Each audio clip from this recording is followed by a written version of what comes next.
परमेश्वरको कृपा हामीमाथि सदैव रहिरहोस्।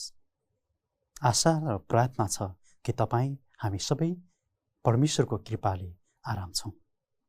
प्रिय विश्वासीजनहरू, आज हामी फेरि पनि वचनको शीर्षकमा, वचनका कुराहरूमा, परमेश्वरको वचनमा मनन गर्नेछौँ। आज फेरि वचनको शीर्षक रहेको छ हृदय रोगका लक्षणहरू र त्यसका उपायहरू, त्यसको उपचार। विश्वासीजनहरू, आज हामी यस्तो संसारमा जिरहेका छौँ, यस्तो संसारमा बाँचिरहेका छौँ, यस्तो समयमा बाँचिरहेका छौँ कि समय अति नै छोटो छ। संसारमा महामारीहरू, भूकम्पहरू, लडाइँहरू, येशू ख्रीष्टले मत्तीको 24 अध्यायमा भने जस्तै संसारमा विभिन्न प्रकोपहरू छाइरहेका छन्, जसको कारण मानिसले दुःख, पीडा, वेदना सहिरहनु परेको छ। आज यसै अवस्थामा, यस अन्त्यका दिनहरूमा फेरि पनि बाइबलले भन्दछ मानिसको हृदयको विषयमा। प्रिय विश्वासीहरू, येशू ख्रीष्टले पहिला उहाँले चाहिँ आज्ञा गर्नुभएको छ, मानिसलाई चाहिँ उहाँले बताउँदाखेरि चाहिँ भन्नुभएको छ कि आफ्नो हृदयले, आफ्नो सारा हृदयले परमेश्वरको भय मान, उहाँमाथि विश्वास गर।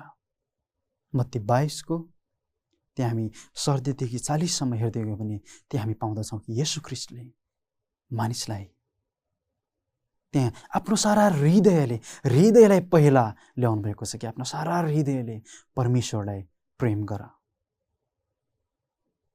उहाँलाई थाहा छ, उहाँलाई थाहा थियो कि मानिसले आफ्नो हृदयलाई चाहिँ सम्हाल्न कसरी सक्नेछ। तर मानिसले आफ्नो हृदयमा के कुराहरू सोच्नेछ त, मानिसले आफ्नो हृदयमा कस्ता विचारहरू, कस्ता धारणाहरू, आखिर हृदयले चाहिँ के गर्न सक्नेछ त भन्ने कुराहरू परमेश्वरलाई थाहा थियो।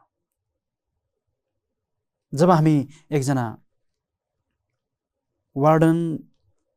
वार्डको विषयमा हेर्छौँ, यिनी एकजना यहुदी शास्त्री थिए, एकदम प्रख्यात व्यक्ति, एकदम पोख्त व्यक्ति, एकदम शास्त्री भनेपछि उहाँ धेरै विद्वान व्यक्ति हुनुहुन्थ्यो। अनि एक दिन उहाँका चेलाहरूले, उहाँका पढाउने विद्यार्थीहरूले चाहिँ, उहाँ एउटा टिचर हुनुहुन्थ्यो, प्रोफेसर, उहाँका विद्यार्थीहरूले चाहिँ उहाँलाई सोध्नुभयो, गुरु, यदि हाम्रो हृदयले र हाम्रो दिमागले यदि हामीलाई चाहिँ केही कुरा भन्छ भने हामीले कसले भनेको कुराहरूलाई चाहिँ मान्ने त? यदि हाम्रो दिमागले र हाम्रो हृदयले हामीलाई, हृदयले केही भन्छ तर दिमागले केही नै गर, यो गर भन्छ भने हामीले कसले भनेको मान्ने भन्दाखेरि उहाँले भन्नुभयो, हृदयले भनेको कुरा मान। प्रिय विश्वासीजनहरू, आज हाम्रो हृदयलाई परमेश्वरले एउटा शरीरको अङ्ग मात्र नभएर यो त एउटा सारा जीवनको मूल हो भनेर बताउनु हुँदछ। जब हामी भजन संग्रह 14:7 हेर्छौँ, हितोपदेशको 4:23 हेर्छौँ, परमेश्वरले हाम्रो हृदयलाई हाम्रो जीवनको मूल भनेर चाहिँ सम्बोधन गर्नुभएको छ। साँच्चै नै जब पनि हामी यो भौतिक शरीरमा हेर्छौँ, हृदयको अति नै महत्त्वपूर्ण काम छ। हृदयले जो घन्टामा 1,00,000 पटक धड्कँदछ, जसले हाम्रो शरीरलाई जीवित राख्नलाई प्रत्येक घन्टामा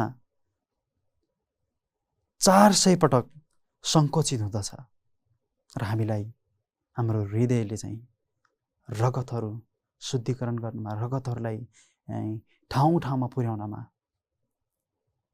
हृदयले महत्त्वपूर्ण कुरा खेल्दछ। र यही हृदयभित्र चाहिँ, हाम्रो हृदयभित्र परमेश्वरले भन्नुहुँदछ, तिमीहरूको हृदयलाई सुरक्षित राख, किनकि यो तिम्रो हृदय सारा जीवनको मूल हो। आज हाम्रो हृदयलाई हामी कसरी सुरक्षित राख्न सक्छौँ त? के हृदयमा पनि रोग लाग्न सक्छ? के हृदयमा पनि नराम्रा कुराहरू प्रवेश गर्न सक्छन्? के हाम्रो हृदयमा त्यस्ता दुष्ट कुराहरू रहन सक्छन् त? हामी हेर्नेछौँ। हामीले सुनिसकेका छौँ कि हाम्रो जीवनको शरीरको मूल केन्द्र चाहिँ हृदय हो। हाम्रो शरीरको यदि हामी हृदयमा चाहिँ रोग लाग्यो भने, हृदयमा चाहिँ नराम्रा कुराहरू प्रवेश गर्यो भने, चिन्ता फिक्रीहरू रह्यो भने हामीलाई सायद निन्द्रा पनि लाग्दैन होला है। हामी भित्र यदि हृदयले चाहिँ धड्किन छोडिदियो भने हामी चाहेर पनि जीवित हुन सक्दैनौँ। तसर्थ यो हृदयको अति महत्त्वपूर्ण काम रहेको छ। बाइबलले भन्दछ मत्ती 15:19 पदमा यहाँ येशू ख्रीष्टले भन्दै हुनुहुन्छ, खराब सोच, विचार, हत्या, परस्त्री गमन, व्यभिचार, चोरी, यी सबै कुराबाट चाहिँ आफ्नो हृदयलाई टाढा राख भनेर भन्नुहुँदछ। यो हाम्रो जीवनको मूल, हाम्रो विश्वासको केन्द्र हाम्रो हृदय हो। तसर्थ यो हाम्रो विश्वासको केन्द्र भएको, हाम्रो जीवनको मूल भएको यो हृदयलाई हामीले सम्हाल्न अति नै आवश्यक छ। यो हृदयलाई हामी परमेश्वरको नजिकतामा लिन आवश्यक छ। यो हृदयलाई हामी संसारका विविध दुष्ट कुराहरूबाट जोगाउन अति नै आवश्यक रहेको छ। जब हामी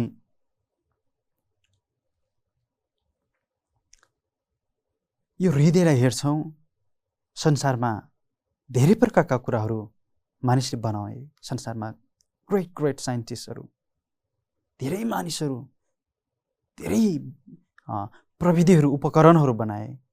तर परमेश्वरले चाहिँ उहाँको वचनमा भन्नुभएको छ, मानिसले त बाहिरी रूप हेरेर विचार गर्दछ, तर म त उसको हृदयलाई जाँच्दछु, उसको हृदयलाई म जाँच्दछु। संसारमा धेरै मानिसले हृदय नाप्ने उपकरण कसरी पनि बनाउन सकेको छैन। आखिर हाम्रो हृदयमा के पीडा भइरहेको छ, हाम्रो हृदयमा के दुःख छ, हाम्रो हृदयमा हामीले के सोचिरहेका छौँ, यो नाप्ने उपकरण अहिलेसम्म कसरी पनि निर्माण गर्न सकेको छैन।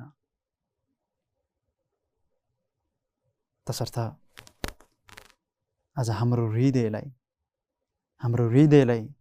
जोगाउन, हाम्रो हृदयलाई बचाउन, हाम्रो हृदयलाई खराब कुराहरू, खराब लतहरू, खराब बोली वचनहरू, खराब व्यवहारहरूबाट अलग गर्न अति आवश्यक छ। त्यसरी त परमेश्वरले सृष्टिको सुरुदेखि अहिलेसम्म बारम्बार मानव जातिलाई बताइरहनु भएको छ कि आफ्ना हृदयलाई दुष्ट कुराहरूबाट, अशुद्ध कुराहरूबाट टाढा राख, आफ्नो शरीरलाई। तसर्थ तपाईँ र म हाम्रो हृदयलाई कसरी जोगाउनु पर्दछ त?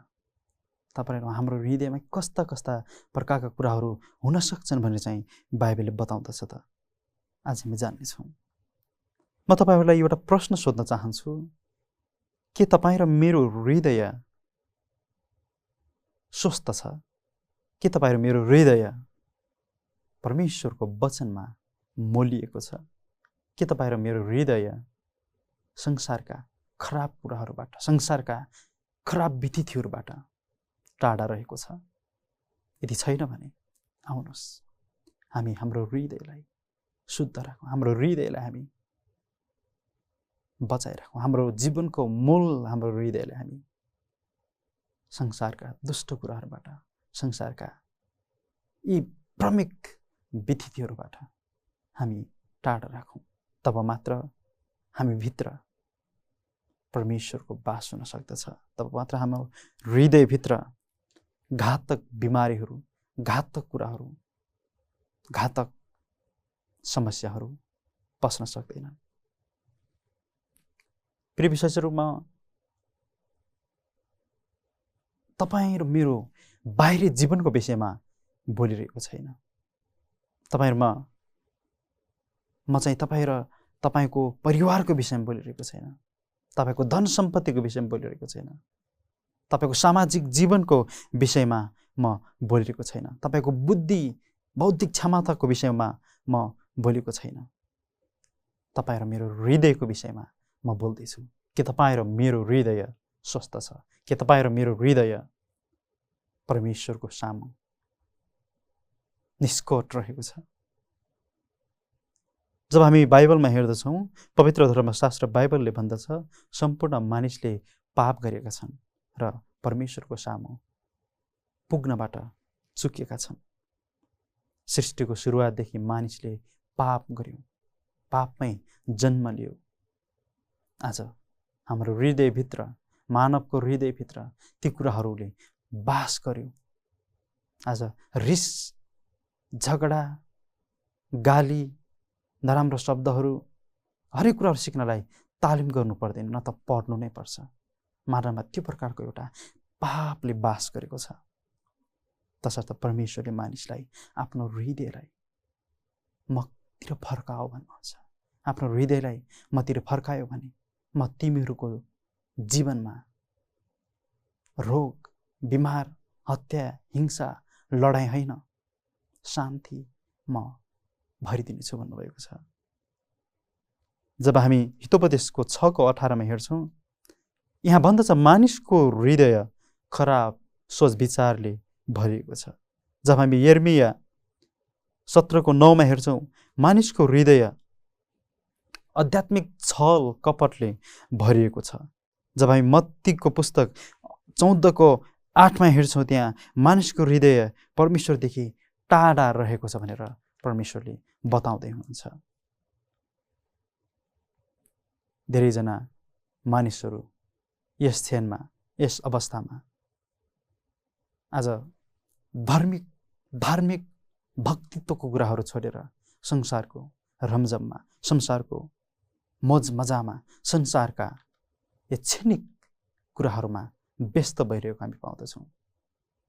अहिले हामी कति मण्डलीहरूमा गयौँ भने कति मण्डलीका धेरै अगुवाहरूलाई पनि हेऱ्यौँ भने, धेरै अगुवाका सन्तानहरू, छोराछोरीहरूलाई पनि हेऱ्यौँ भने एउटा कुरा मैले फरक के देखिरहेको छु भने आज प्रत्येकको चाहना एउटै छ कि म कसरी यो संसारमा, म कसरी यो संसारको विलासितालाई, म कसरी यो संसारको मोज मजालाई, कसरी यो संसारको सुख चैनलाई मैले प्राप्त गर्ने।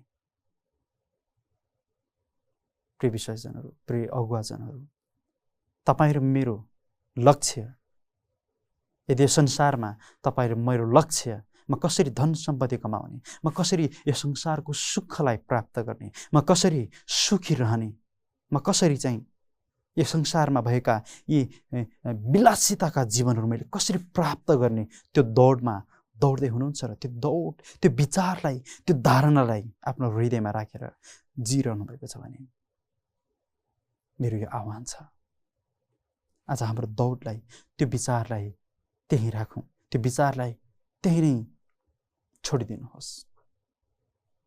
किनकि हामी यस्तो दौडमा दौडिरहेका छौँ, यस्तो लडाइँमा उभिरहेका छौँ जुन दौड परमेश्वरको राज्यसम्म गएको छ, जुन लडाइँ शरीरसँग, रगतसँग होइन, तर ती दुष्ट दूतहरूसँग रहेको छ, दुष्ट शक्तिहरूसँग रहेको छ, यो संसारको शासकहरूसँग रहेको छ, जुन शासक मानिस नभएर दुष्ट आत्मा, दुष्ट शैतान रहेको छ। तसर्थ त्योसँग जित्नलाई, त्यसलाई हामीले त्यसमाथि विजय प्राप्त गर्नलाई तपाईँ र मेरो हृदय सुरक्षित राख्न आवश्यक छ। तपाईँ र मेरो हृदय छल कपटले भरेको होइन, तपाईँ र मेरो हृदय छलले भरेको होइन, तपाईँ र मेरो हृदय परमेश्वरदेखि टाढा राख्नु भएन। ए तपाईँ र म संसारका कुराहरूलाई प्रेम गर्दैछौँ, संसारका कुराहरूमा हामी पछाडि दौडिँदैछौँ भने हामी भित्र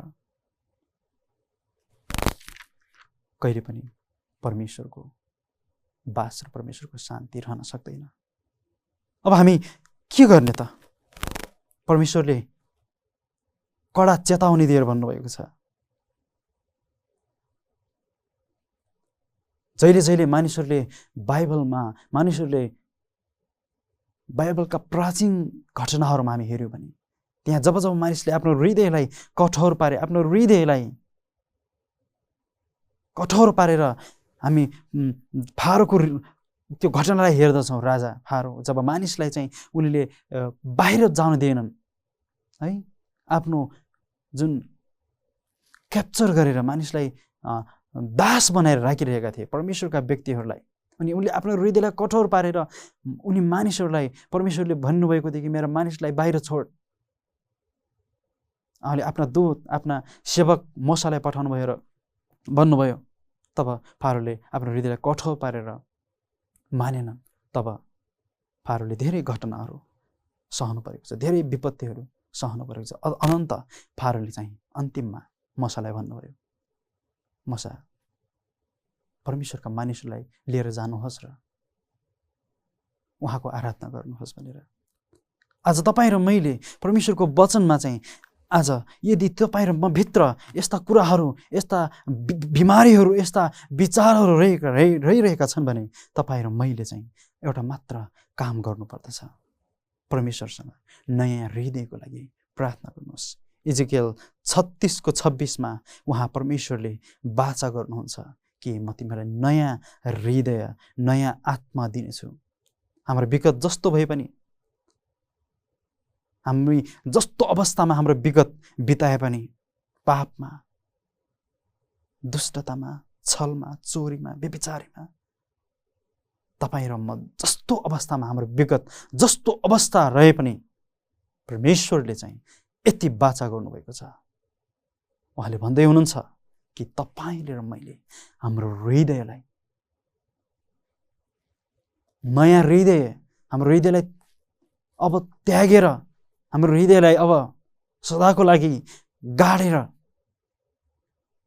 यसोमा चाहिँ नयाँ हृदय माग्नुहोस्, नयाँ हृदय आत्मा माग्नुहोस्।